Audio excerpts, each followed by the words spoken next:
So when we do film analysis, Like any analysis of visual rhetoric, we start with what is the message, and then we try to show others how we got there. How did the text get us to that message?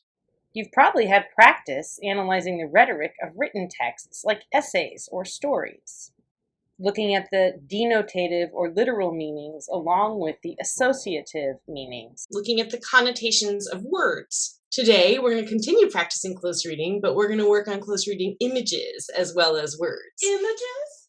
Why, like my ruby slippers? Yes, exactly like those. Or like the yellow brick road?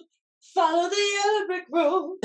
Follow the Yes, yellow brick exactly. road. Just like that, Dorothy. You've got it. Visual information, like ruby slippers or yellow brick road, has denotative meaning, or it has a denotation, which is the dictionary definition or the literal meaning.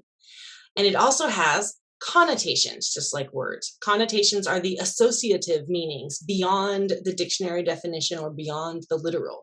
They're the emotions and feelings associated with the words, right? And visual information has this in the exact same way that written words have it.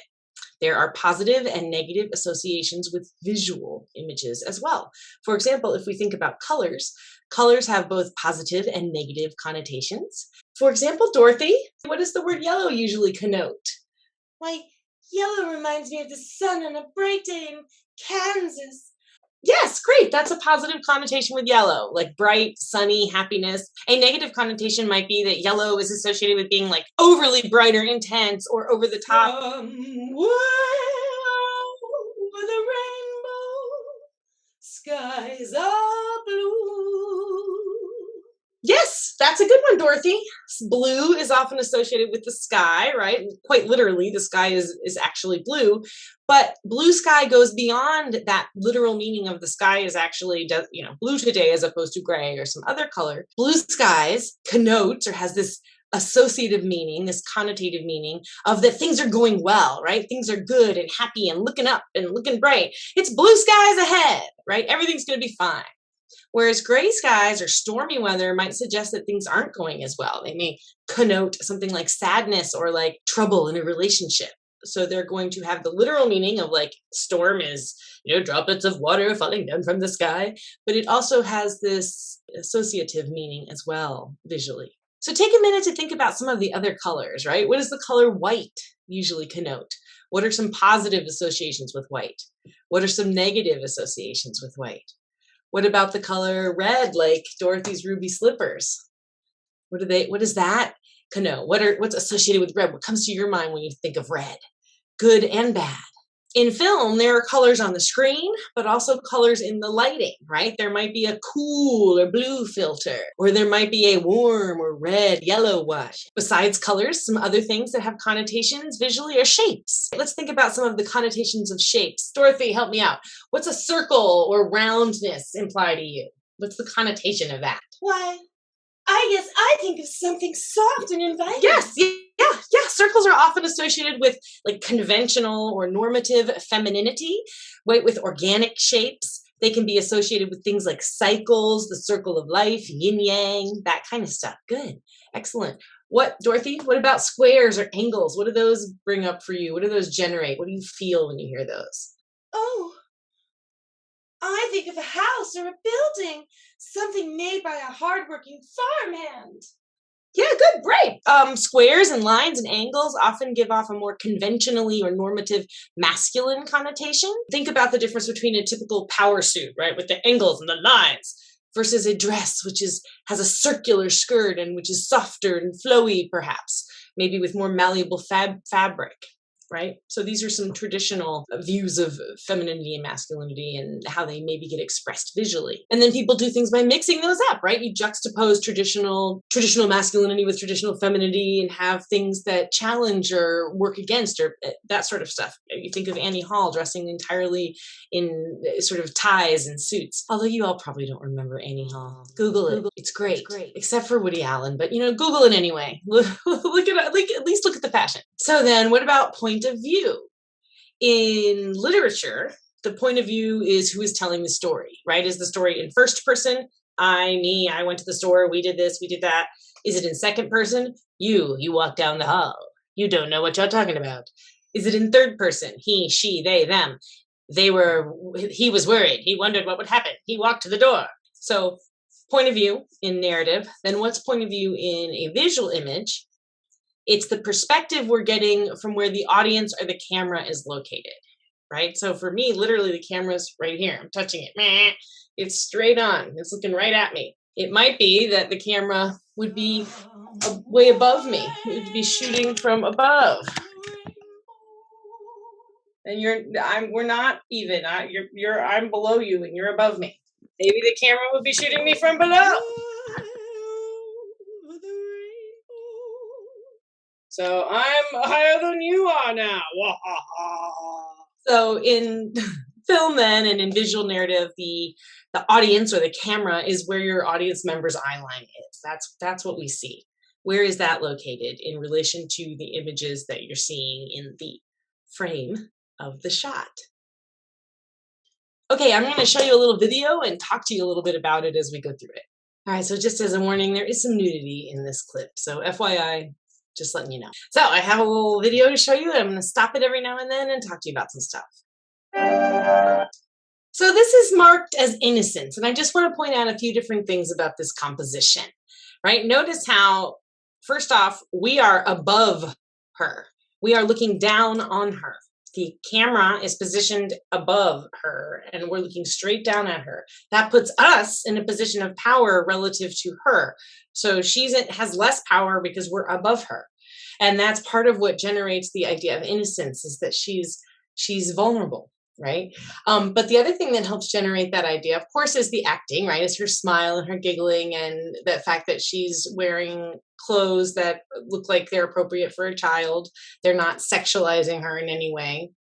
And then there's all these flowers around her, and she's laying in the very pink and white flowers. So pink and white are both colors often associated, white in particular, with innocence and purity in Western tradition often, and pink associated with babies, right? Pink and blue is the traditional color of the cisgender baby, right? So she's got the pink and the white put together, which generates this notion of innocence. And then her being yellow, the yellow matching the sort of yellow coloring of the hair, the blonde hair, and the sort of yellow tone of her skin, draws all of that together and makes her stand out among the pink and the white. But notice that there's a little bit of that yellow coloring throughout the pink and the white. It's more green, but there's a yellow flavor to it. And all of that links her then with that pink and that white, in addition to her being the center, the focus, the place that we look and we want to look. That gives you a sense of how to start approaching close reading visual narrative. You want to look at the entire frame and what's happening in it. All right, let's look at some more. These are all innocence. Okay, sweetness. Notice a few things about this composition. Notice that the people in the frame are not in the center of this frame. Instead, the focus is on this figure who dominates 2/3 of the frame. This figure only has a teeny little 1/2, and this figure is physically lower than she is in the frame. So this positions her as less important than. Also, we don't even get to see her face, which positions her anonymously in the context of this. She's a servant. For the purposes of this shot, it doesn't matter who she is. What matters is who this figure is here, who the figure reclined in all of her white purity and privilege and the sweet pinkness all around her.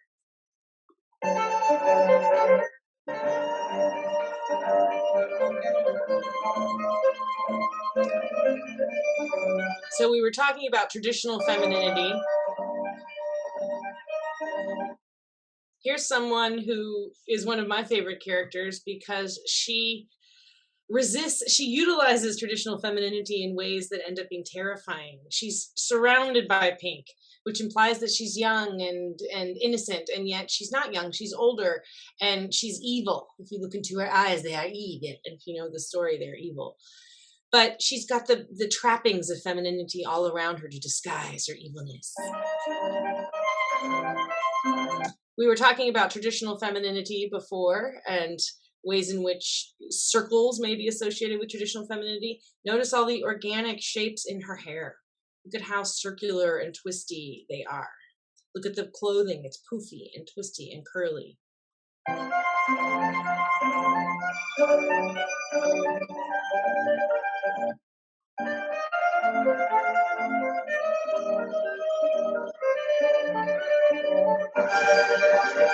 Now we're shifting into red. Red has some different connotations than pink and white. Anger comes along with red. Passion, violence. Notice in this particular shot, the way in which the red starts to color and splash and take over the white around it. It's tainting it. It's seeding into it and taking it over, as well as visually taking it over.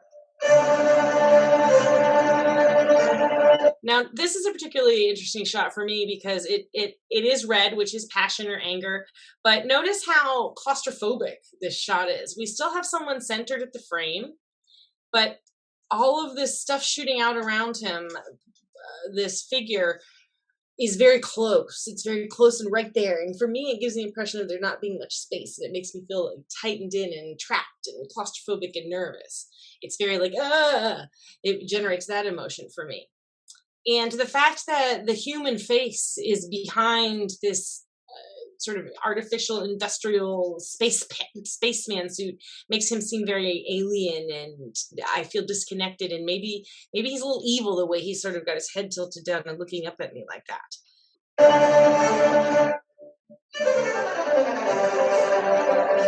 And then yes, red associated with sex and passion.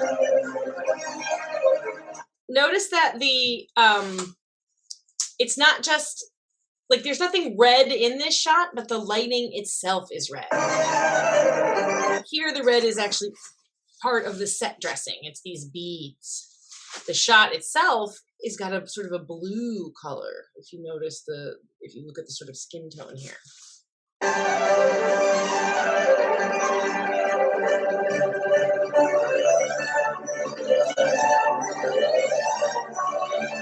Another shot where we're looking down at the person. Here we're straight on.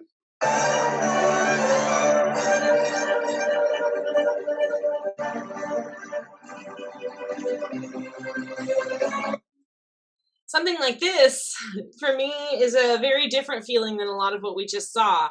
To me, here we are with the yellow where it's kind of, it feels off or slightly weird or slightly different, the way that the particular tone of yellow. For me, this is not a joyful yellow.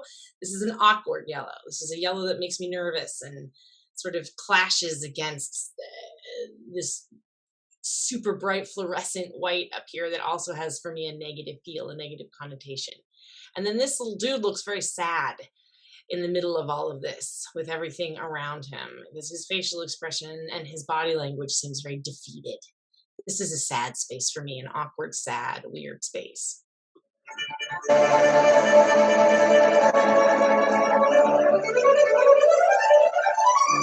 Now notice a shot like this, for example. Again, we're at the same power level as these characters. We're looking straight on at them. And look at how they are in the foreground and all this beautiful color behind them is in the background. So that to me connotes like fire or danger, and they're moving away or getting away. And it's their silhouette that's important. We don't even have to see their faces. We need to know that they are human figures.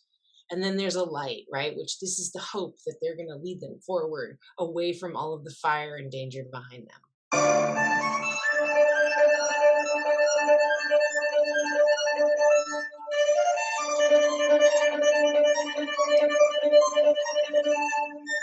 Another shot. Notice how every single one of the shots that we've seen looking straight down has been on a woman. So a female figure, a female character. So that seems to be one of the ways in which we sexualize a character, or we make her vulnerable, is to like look down at her like that. Here's an example where we're looking straight on at the character. Now we're looking up at the character a little bit, although we're mostly straight on. Here, we are looking straight up at the character. The character is the one in power. We are the one in the position of vulnerability. And this is heightened by the two gun barrels that are sticking at us.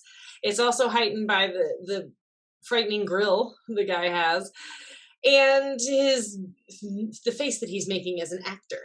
as well as the fact that he's surrounded by kind of an off, weird yellow color, and that also has bars that kind of collide into his head, which also kind of give him an impression of being off kilter or off a little bit, because he's not quite centered either in the middle of that little awning or whatever it is. All right, so that for me makes me as an audience member feel tense and vulnerable because I'm beneath this guy and he's got the power over me.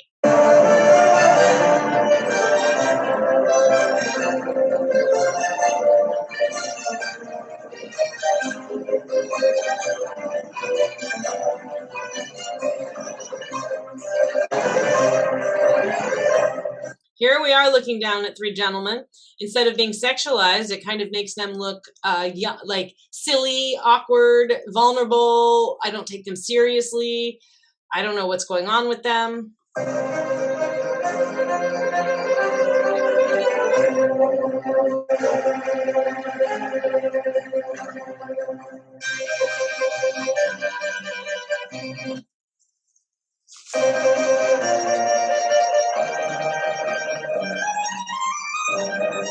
Another one looking down at a lady. Here we're looking a little bit up, not a ton, but a little bit up. She's in a very powerful position here with her arms spread wide. It's a position that's sometimes associated with Christ, only she's not being sacrificed. She's the one who's about to bring the destruction. And Disney often uses this green color to signify evil magic as well.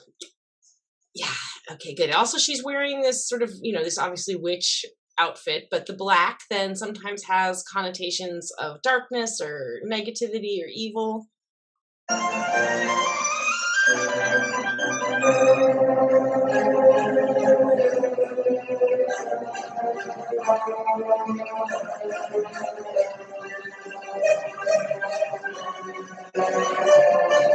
Here we're looking up at these creatures.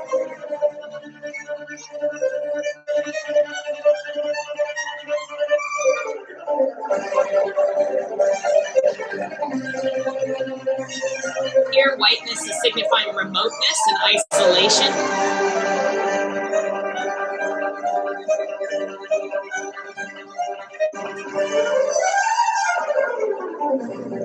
Notice all of the organic shapes associated with the fantasy world. There's all these curves and twists and twirls and whirligigs.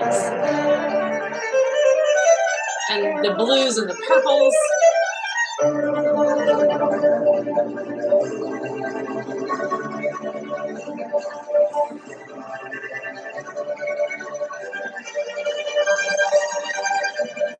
Notice the cool lighting.